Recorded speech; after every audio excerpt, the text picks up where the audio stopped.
Բարև ձեզ, բարի գալուստ, update լրատվական, թարմացնենք օրվա լրահոսը միասին։ Եվ այսպես, Կոտայքի մարզում ներքին գործերի նախարար Արփինե Սարգսյանի գլխավորությամբ ամփոփվել է ներքին գործերի նախարարության ոստիկանության 2026 թվականի առաջին կիսամյակի աշխատանքը։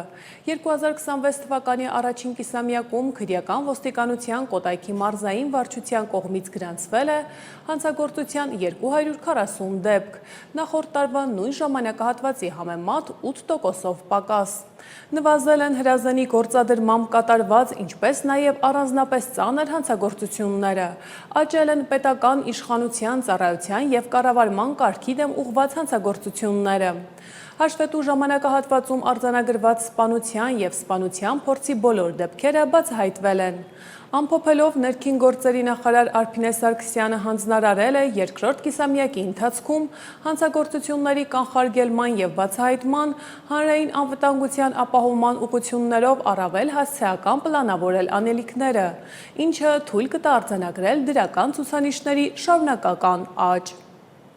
Ներքին գործերի նախարարության և Եվրոպայի խորհրդի Երևանյան գրասենյակի համագործակցության շրջանակում կազմակերպվել է քննարկում կանանց նկատմամբ բռնության և ընտանեկան բռնության կանխարգելման և դրանց դեմ արդյունավետ պայքարի թեմայով։ Քննարկմանը մասնակցել են ներքին գործերի նախարարության, ոստիկանության, համայնքային ոստիկանության, գլխավոր վարչության, մասնագիտական, մեթոդական աջակցման վարչության պետ Գեորգի Խաչատրյանը, ոստիկանության տարածքային ստորաբաժանումների, ինչպես նաև Հայաստանի Հանրապետության քննչական կոմիտեի ղեկավար կազմի ներկայացուցիչներ։ Գեորգի Խաչատրյանը կարևորել է նման ձևաչափով մասնագիտական քննարկումների անցկացումը, ընդգծելով, որ դրանք արդյունավետ հարթակ են ինչպես ոլորտում առկա խնդիրների վերահսկման, այնպես էլ ընտանեկան բռնության դեպքերին ոստիկանության ծառայողների և քննիչների համակարգված և ինստիտուցիոնալ արձագանքի ապահովման համար։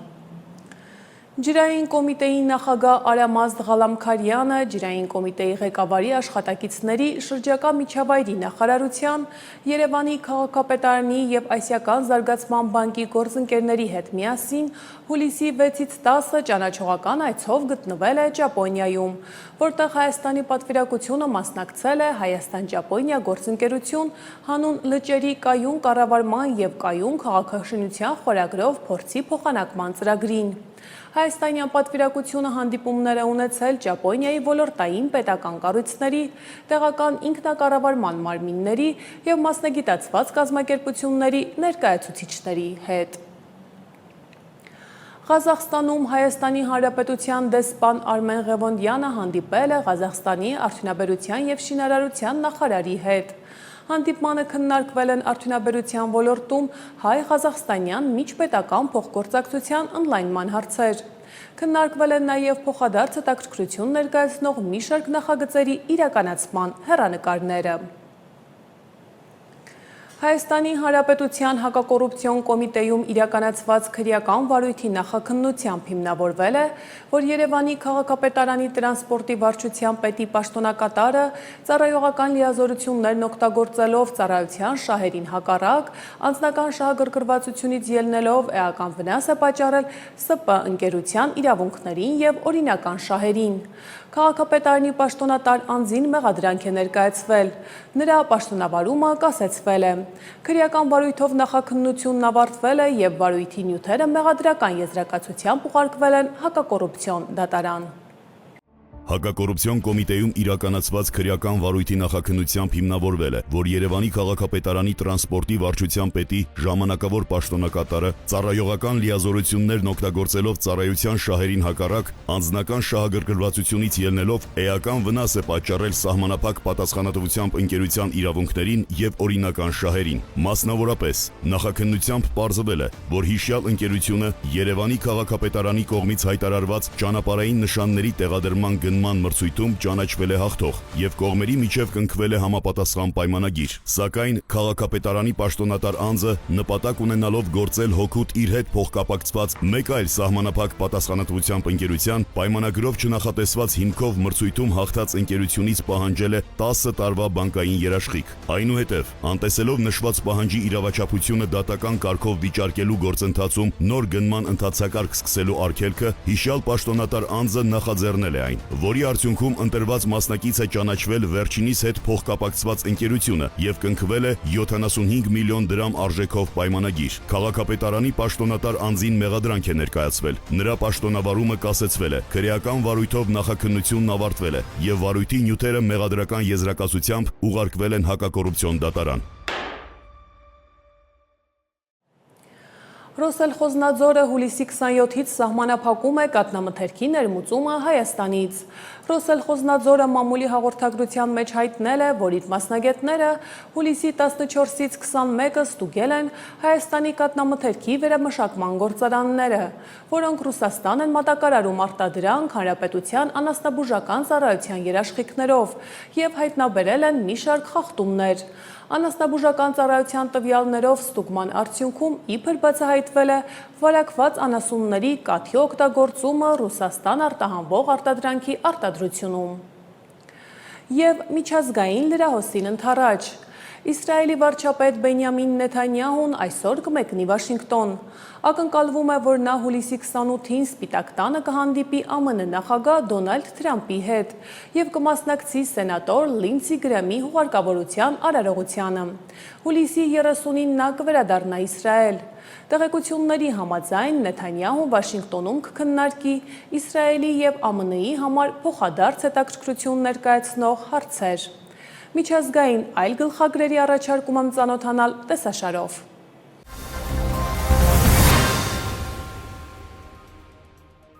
ԱՄՆ նախագահ Դոնալդ Թրամփը հերքել է այն տեղեկությունները, որ զինամթերքի, այդ թվում հակաօդային պաշտպանության հրթիռների պակասը Իրանի դեմ ռազմական ճնշման ուժեղացումը հետաձգելու պատճառներից մեկն է։ Թրամփը նշել է, որ Միացյալ Նահանգներն ունի ավելի շատ զինամթերք, քան աշխարհում որևէ մեկը, եւ ավելի շատ, քան անհրաժեշտ է Միացյալ Նահանգներին։ Հուլիսի 25-ին The New York Times-ը հղում անելով աղբյուրներին հաղորդել էր, որ ԱՄՆ նախագահը որոշել է հետաձգել Իրանի դեմ ռազմական գործողություններ ինտենսիվացումը, քանի որ կա մտահոգություն, որ հնարավոր էսկալացիան կարող է սպառել Պատրիոտ հակաօդային պաշտպանության համակարգերի եւ Մերձավոր Արևելքում տեղակայված ամերիկյան այլ հոբ միջոցների հրթիռային պաշարները։ Իրանը շարունակում է հաղորդագրություններ փոխանակել Միացյալ Նահանգների հետ միջնորդ երկրների միջոցով։ Այս մասին հայտարարել է Իրանի արտաքին գործերի նախարարության պաշտոնական ներկայացուցիչ Էսմայիլ Բաղային։ Դիվանագետը նշել է, որ Թեհրանը կատարել է փոխըմբռնման հուշագրի իր պարտավորությունները Հորմուզի նեղուցով 30 օրվա ընթացքում անվտանգ անցում ապահովելու վերաբերյալ, բայց Միացյալ Նահանգները նոր հարվածներ է հասցրել մինչև այդ ժամկետի լրանալը։ Նա ընդգծել է, որ Իրանը նախկինի նման կենտրոնացած է իր ժողովրդի պաշտպանության վրա եւ տարածաշրջանում կայուն խաղաղության հասնելը հեշտ չի լինի, քանի որ միշտ կան ուժեր, որոնք ձգտում են պատերազմի։ Գրեթե 2 շաբաթվա անընդմեջ ռազմական գործողություններից հետո վերջին 2 օրվա ընթացքում ԱՄՆ-ն եւ Իրանը դադարեցրել են փոխադարձ հարվածները։ Դամասկոսը զգալի շահեր ունի Մոսկվայի հետ եւ 2024 թվականի դեկտեմբերին տեղի ունեցած իշխանափոխությունից հետո արագ քայլեր է ձեռնարկել նրա հետ նոր էջ բացելու համար։ Այս մասին Al Jazeera-ի հետ հարցազրույցում հայտարարել է Սիրիայի նախագահ Ահմեդ Ալ-Շարան։ Նախագահը նշել է, որ Սիրիայում գտնվող ռուսական ռազմաբազաների ապագայի վերաբերյալ Մոսկվայի հետ քննարկումները դեռևս չեն ավարտվել։ Նա պարզաբանել է, որ երկու կողմերը համաձայնել են հեռացնել ռուսական ռազմաբազաների մեծ մասը եւ պահպանել սահմանափակ ներկայություն։ Ալ-Շարան մատնանշել է խորհրդային շրջանից ի վեր գոյություն ունեցող պատմական հարաբերությունները, ընդգծելով, որ Ռուսաստանի հետ հարաբերությունները հիմնված են էներգետիկայի, սննդի եւ զենքի ոլորտներում ռազմավարական շահերի վրա։ Նա հավելել է, որ Սիրիան ձգտում է պահպանել այն, ինչ ծառայում է իր ազգային շահերին եւ կարգավորել հարաբերությունները փոխադարձ հարգանքի վրա հիմնված նոր հիմքերով։ Կոլումբիայի նորընտիր նախագահ Աբելարդո դե լա Էսպրիելան հայտարարել է, որ պետական ծախսերի կրճատման շրջանակում կփակվի առնվազն 15 դեսպանություն աշխարհի տարբեր երկրներում, այդ թվում Ադրբեջանում։ Կոլումբիայի դեսպանությունները կփակվեն Ալժիրում, Կուբայում, Չեխիայում, Եթովպիայում, Գանայում, Հայիթիում, Հունգարիայում եւ այլ երկրներում։ Նոր առաջնորդը նաեւ հաստատել է, որ կդադարեցնի Պաղեստինում կոլումբիական դեսպանատուն բացելու գործընթացը։ Նախագահը նշել է, որ դիվանագիտական ներկայացուցչությունների փակման գործընթացը կսկսվի իր պաշտոնը ստանձնելուց հետո։ Աբելարդո դե լա Էսպրիելան հաղթել է այս տարվա հունիսին Կոլումբիայում կայացած նախագահի ընտրություններում։ Պաշտոնապես նա պետության ղեկավարի պաշտոնը կստանձնի օգոստոսի 7-ին։ Զապորոժյե քաղաքին եւ Զապորոժյե շրջանին ռուսական բանակի հարվածների հետևանքով 1 մարդ զոհվել է, եւս 12-ը վիրավորվել։ Մեկ օրում Ռուսաստանի Դաշնության զինված ուժերը 1029 հարված է հասցրել Զապորոժյեի մարզի 50 բնակավայրի ուղղությամբ։ Արդյունքում վնասվել են 80 ենթակառուցվածքների օբյեկտ, բնակարաններ, ավտոմեքենաներ, տնտեսական շինություններ։ Խերսոնի շրջանի վրա ռուսական հարձակումների հետևանքով 2 մարդ զոհվել է, 24-ը վիրավորվել։ Ուկրաինայի մայրաքաղաքի վրա ռուսական հարձակման հետևանքով էլ 3 բնակիչ է վիրավորվել։ Հուլիսի 26-ի լույս 27-ի գիշերը ուկրաինական անօդաչու թռչող սարքերը զանգվածային հարձակման են ենթարկել ռուսական տարածքները։ Տելեգրամ ալիքների տվյալներով Բելգորոդում վիրավորվել է 12 քաղաքացիական անձ, այդ թվում 2 երեխա։ Հրդեհվել են մի քանի բնակարան եւ մեքենա։ Ուկրաինական դրոնների հարձակումից զոհեր կան Ռոստովի մարզում, մահացել է 2 ամուսնական զույգ, 5 մարդ վիրավորվել է, նրանցից 2-ի վիճակը ծանր է։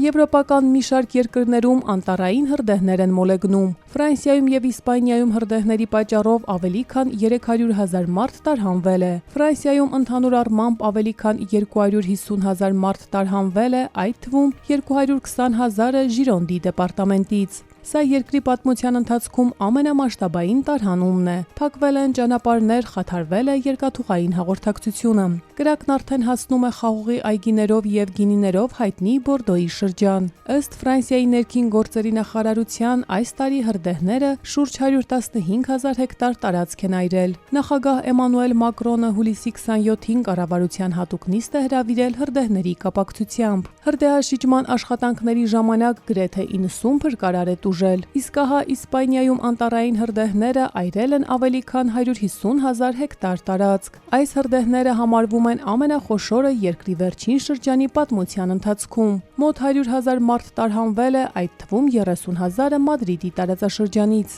Իսպանիայի վարչապետ Պեդրո Սանչեսը կայցելի Վալենսիայում կրակից տուժած շրջաններ, որտեղ խրշեջները պայքարում են նոր անտառային հրդեհի դեմ։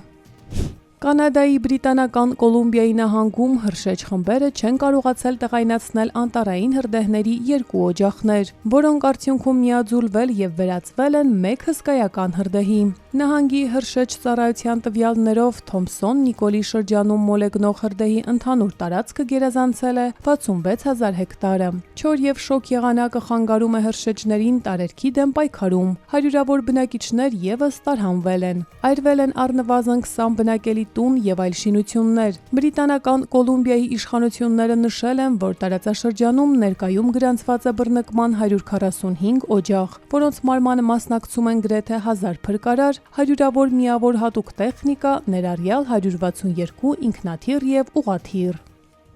Կոնգոյի Դեմոկրատական Հանրապետությունում էբոլա տենդից մահվան լաբորատոր հաստատված դեպքերի թիվը հասել է 1405-ի, մեկ օրվա ընթացքում ավելանալով 51-ով։ Էբոլայով հիվանդացածների թիվը կազմում է մոտավորապես 3200։ Վերջին 24 ժամվա ընթացքում նրանց թիվը ավելացել է 125-ով։ Մահացության ցուցանիշը կազմում է 43.9%։ Էբոլայի բռնկումը սկսվել է մայիսի 15-ին Կոնգոյի արևելքում եւ Ուգանդայում։ Էպիկենտրոնը գտնվում է Կոնգոյի Իտուրիի նահանգում։ Տենդը տարածվել է Կոնգոյի Դեմոկրատական Հանրապետության 5 նահանգներում։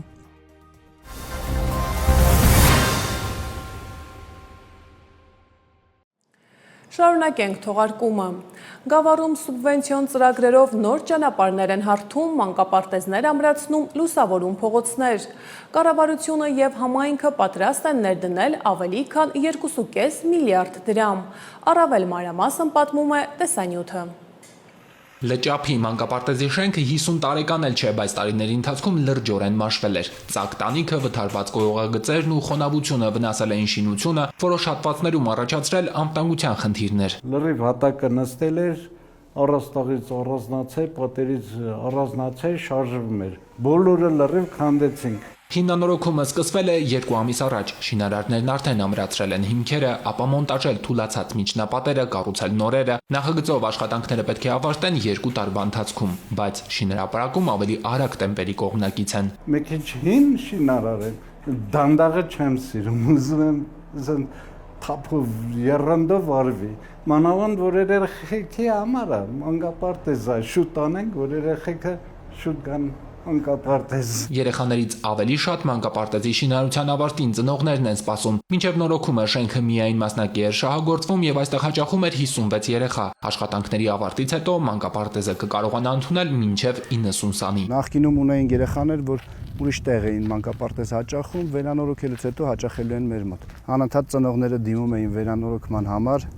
վերջապես սկսեցինք վերանորոգել եւ շատ լավ է, գյուղի համար կարևոր ու մեծ նշանակություն ունի։ Կարևոր գործը սուբվենցիոն ծրագրով են անում։ Այս տարի Գավառ խոշորացված համայնքում համաֆինանսավորման նույն մեխանիզմով վերանորոգվում են 2 մանկապարտեզ՝ Լճափում ու Լանջախբյուրում։ Լանջախբյուր բնակավայրում մանկապարտեզի հիմնանորոգման պայմանագրային արժեքը շուրջ 260 միլիոն դրամ է։ Լճափի պայմանագրային արժեքը շուրջ 290 միլիոն դրամ է։ 25%-ը ներդրվելու է համայնքային միջոցներից, իսկ մնացած 75%-ը պետության միջոցների հաշվին է կատարվելու։ Համայնքների համար ներդրման այս շահեկան համամասնության հնարավորությունից Գավառում առաջիկա տարիներին էլ մտադիր են օգտվել։ Նպատակն է ոչ միայն ունենալ անվտանգ ու սեյսմակայուն մանկապարտեզներ, այլև ամբողջությամբ նորացնել գույքը, պայմանները։ Որոշակի ժամանակ հետո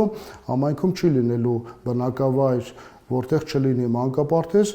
եւ լինի մանկապարտեզ, լինի չէ հիմնանորոգված։ Գավառի սուբվենցիոն 2026-ի օրակարգում նաև փոքր ու մեծ բնակավայրերի լուսավորության հարցն է հատուկ առանձնացվել։ Ժամանակակից էներգախնայող LED լուսատուներով մոտ 1800 հենասյուն։ Համայնքն ու կառավարությունը միասին գործի համար մոտ 230 միլիոն դրամ են հատկացրել։ Ունենք բնակավայրեր, որտեղ վերջնականապես լուսվելու է ոչ լուսավոր փողոցների հարցը, այսինքն ամբողջ բնակավայրը լինելու է լուսավորված։ Շինարարական աշխուժություն է Գավառ քաղաքի Ազատության փողոցում։ Այստեղ վերջին խոշոր աշխատանքները կատարվել էին դեռ անցյալ դարի 80-ականներին։ Նորից կառուցում ենք արդեն ժամանակակից նորմաներով, ժամանակակից ստանդարտներով։ Հողի հանույթից մինչև ավազակոպիչ, ասֆալտապատում, մայթեր, որտեղ կարիքը կա նաև բազրիքներ։ Ճանապարհաշինական բոլոր տեսակի աշխատանքներ ներառված են սուբվենցիոնայից ծրագրում։ Տարբեր հարթությունների վրա փրված առատեղումներով հայտնի Գավառում առանձնակի ուշադրություն է դարձվում նաև ջրահեռացման համակարգերին։ Յուրաքանչյուր անձրևից հետո մեր փողոցները պատվում են լրիվ ավազով ու բերվածներով։ Գավառում կառուցում ենք պոլիէթիլենային խողովակով ներքին ջրահեռացման համակարգ։ Գավառում սուբվենցիոն ծրագրերի ծավալն ամեն տարի աճում են։ Միայն ճանապարհաշինության համար 2026-ին նախատեսված ներդրումները մոտենում են 2 միլիարդ դրամի։ Կան փողոցներ, որոնք նույնիսկ խորհրդային ժամանակներից եղել են ոչ ասֆալտապատ, գրունտային ճանապարհներ, ներկապային կատարվում են ասֆալտապատման աշխատանքներ, ներառելով նաև թե արտաքին, թե ներքին ջրահեռացման աշխատանքները, որպեսզի հնարավոր լինի պահպանել ասֆալտի երկարակեցությունը։ Ավելի քան 12 կիլոմետր ճանապարհ կկառուցվի եւ կհիմնանորոգվի խոշորացված համայնքի 11 բնակավայրում ու Գավառ քաղաքում։ Ծրագրով աշխատանքների կեսը կամփոփեն այս տարի, մյուս մասը 2027 թվականին։ Հուլիսի 20-ից 27-ը մայրաքաղաքում իրականացված ծառայության ընթացքում Երևանի պարեկները հայտնաբերել են ճանապարհային երթևեկության կանոնների 5058 խախտում, պահպանվող հատուկ տարածք տեղափոխելով 235 ավտոմեքենա, պատմում է տեսանյութը։ Հուլիսի 20-ից 27-ը մայրաքաղաքում իրականացված ծառայության ընթացքում Երևանի պարեկները հայտնաբերել են ճանապարհային երթևեկության կանոնների 5058 խախտում, պահպանվող հատուկ տարածք տեղափոխելով 235 ավտոմեքենա։ Մասնավորապես հայտնաբերվել է ոչ սթափ 163 վարորդ առանց վարորդական իրավունքի վկայականի 135 անձ, հայտնաբերվել է հաշվառման համարնիշի հետ կապված 43, չամրակապված վարելու 1044, առանց մանկական նստատեղի քարսիթի 29, վարելու ընթացքում ծխելու 581, վարելի սեռախոսից օգտվելու 308, հետիոտնի, որ սահմանված վայրով անցնելու 10 եւ 1768 այլ իրավախախտում։ 18 մեքենա շահագործվել է առանց ապապայմանագրի, 85-ը տեխնիկական զննություն չանցած, 96-ը լուսարձակների անսարքությամբ, 72-ը թաղանթապատված դիմապակիով եւ կողայնապակիներով։ Բացի այդ, տարբեր կասկածանքներով ձերբակալվելու համայնքային ոստիկանության բաժիններ է տարվել 42 անձ։ Նույն ժամանակահատվածում մարզերում պարեկները հայտնաբերել են ճանապարհային երթևեկության կանոնների 16187 խախտում, պահպանվող հատուկ տարածքներ տեղափոխելով 217 տրանսպորտային միջոց։ Հայտնաբերվել է ոչ ստաբ 318 վարորդ, առանց վարորդական իրավունքի վկայականի 426 անձ։ Հայտնաբերվել է նաև հաշվառման համարնիշի հետ կապված 68, չամրակապված վարելու 4786, առանց մանկական նստատեղի քարսիթի 325, վարելու ընթացքում ծխելու 611, վարելիս հեռախոսից օգտվելու 724, հետիոտնի ոչ սահմանված վայրով անցնելու 58, արագության գերազանցման 2752 եւ 4954 այլ իրավախախտում, 57 ավտոմեքենա շահագործվել է առանց ապապայմանագրի, 475-ը տեխնիկական զննություն չանցած, 584-ը լուսարձակների անսարքությամբ, 146-ը թաղանթապատված դիմապակիով եւ կողայնապակիներով, 18 վարորդ ուղղանվել է վարելիս նվագարկչի ստանդարտին չհամապատասխանող լրացուցիչ ուժեղացուցիչներ օգտագործելու համար։ Բացի այդ, տարբեր կասկածանքներով ձերբակալվելու համայնքային ոստիկանության տարածքային բաժիններ է տարվել 54 անձ։ Ճանապարհային երթևեկության անվտանգության ապահովման նկատառումներով պայմանավորված, ինչպես նաև մայրաքաղաքում տրանսպորտային հոսքերի անցանելիությունն ավելացնելու նպատակով հուլիսի 27-ից երթևեկության կազմակերպման փոփոխություն կկատարվի Սեբաստիայի փողոցում։ Մասնավորապես Սեբաստիայի 165/1 հասցեից հարակից ճանապարհահատվածում կազմակերպված հետադարձի տեղը կապամոնտաժվի, նշված է Երևանի քաղաքապետարանի տարածած հաղորդագրությունում։ Շիրակի մարզի Ախորյան համայնքում մեկնարկում է համայնքապետարանի շենքին հարող 5000 քառակուսի մետր մակերեսով պուրակի բարեկարգման ծրագիրը։ Շուրջ 268 միլիոն դրամ ընդհանուր արժողությամբ սուբվենցիոն նախագծի իրականացման արդյունքում տարածքը կստանա ամբողջովին նոր, ժամանակակից տեսք եւ ենթակառուցվածքներ։ Ախորյան համայնքում փողոցաշինությանը, գազաֆիկացմանն ու կենսական նշանակության բազմաթիվ ծրագրերին զուգահեռ ուշադրության կենտրոնում է նաև մեկ կարևոր արժեք՝ գեղեցիկ ու հարմարավետ հանրային միջավայր ստեղծելը։ Կատարում ենք համայնքապետարանի հարակից պուրակի հիմնանորոգում։ Նոր կյանք է ստանում Ախորյանի համայնքապետարանի հարակից շուրջ 5000 քառակուսի մետր մակերեսով պուրակը։ Շուտով այն կդառնա մի վայր, որտեղ թե ախորյանցիները, թե համայնքի հյուրերը կկարողանան հաճելի ժամանակ անցկացնել։ Ծրագրով նախատեսվում է նոր նստարանների տեղադրում, ջրահեռացման նոր համակարգ, ժամանակակից արտաքին լուսավորություն, հարմարավետ հետիոտնային արահետներ եւ ժամանակակից պուրակին անհրաժեշտ բոլոր լուծումները։ Շադրվանները ապամոնտաժվել են եւ տեղադրվելու են նոր լուսածայնային շադրվաններ։ Սուբվենցիոն շուրջ 268 միլիոն դրամ արժողությամբ ծրագրով կթարմացվի նաև համայնքապետարանի շենքի արտաքին տեսքը, կկատարվեն արտաքին պատերի մաքրում եւ լուսավորում, տասնամյակներ շարունակ անխնամ մնացած այս տարածքը շուտով բնակիչների առջև կներկայանա բոլորովին նոր ու գրավիչ տեսքով։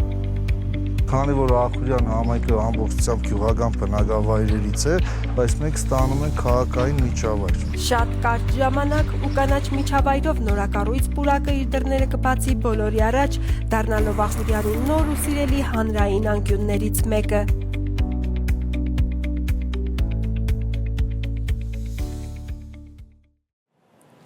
Եվ վերջում եղանակի մասին։ Հայհիդրոմետի կանխատեսումներով հուլիսի 27-ին ցերեկային ժամերին ջերմաստիճանը հանրապետության ամբողջ տարածքում հուլիսի 26-ի համեմատ նվազել է 2-ից 4 աստիճանով եւ առաջիկա շաբաթվա ընթացքում այն էապես չի փոխվի։ Այս մասին հայտնել է հիդրոօթերևութաբանության եւ մոնիտորինգի կենտրոնի տնօրենի տեղակալ Գագիկ Սուրենյանը։ Բարև ձեզ սիրելի հայրենակիցներ, հայ հիդրոմետի կանխատեսումների համաձայն հուլիսի 27-ին ցերեկային ժամերին օդի ջերմաստիճանը հանրապետության ողջ տարածքում հուլիսի 26-ի համեմատ կնվազի 2-ից 4 աստիճանով եւ առաջիկա շաբաթվա ընթացքում այն էապես չի փոխվի, այսինքն ջերմաստիճանի բարձրացում չունենք։ Ամենատակ գոտին կշարունակի մնալ Արարատյան դաշտը եւ Երևանը, որտեղ ցերեկային ժամերին օդի ջերմաստիճանը հիմնականում կտատանվի 35-ից 37 աստիճանի սահմաններում։ Ուշ երեկոյան ժամերին հանրապետության առանձին հատվածներում կարճատև անձրև եւ ամպրոպ կանխատեսվում է միայն հուլիսի 29-ին եւ օգոստոսի 1-ին եւ 2-ին։ Հիշեցնում ենք նաև, որ առաջիկա 5 օրերին Արագածոտնի, Կոտայքի, Վայոց ձորի նախալեռներում, Սյունիքի հովիտներում, Արարատյան դաշտում եւ Երևանում բարձր կարգի հրդեհավտանգ իրավիճակը պահպանվում է, այնպես որ պահպանեք հրդեհավտանգության կանոնները։ Այս թողարկման համար նախատեսել էինք այսքանը, իսկ ես ձեզ հրաժեշտ եմ տալիս, մինչ նոր հանդիպում։